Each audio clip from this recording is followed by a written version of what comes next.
আগে new York প্ল্যাটফর্মে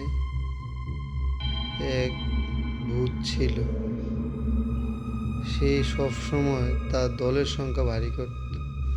সে ছদ্মবেশে এমন সব প্রাণীদের, মানুষদের কিছু খাইয়ে দিত, খাওয়ার সাথে সাথে তার গোত্রে ভূত হয়ে যায়।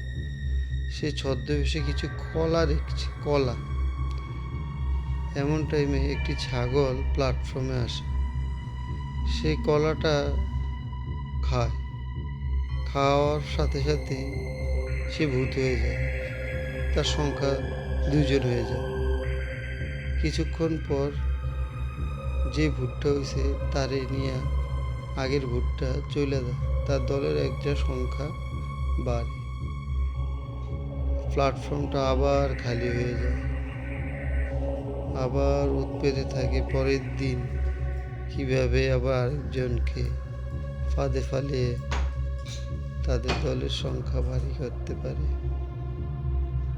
এভাবেই নিউ ইয়র্ক স্টেশনের এই রহস্য আজও উন্মোচন হয়নি।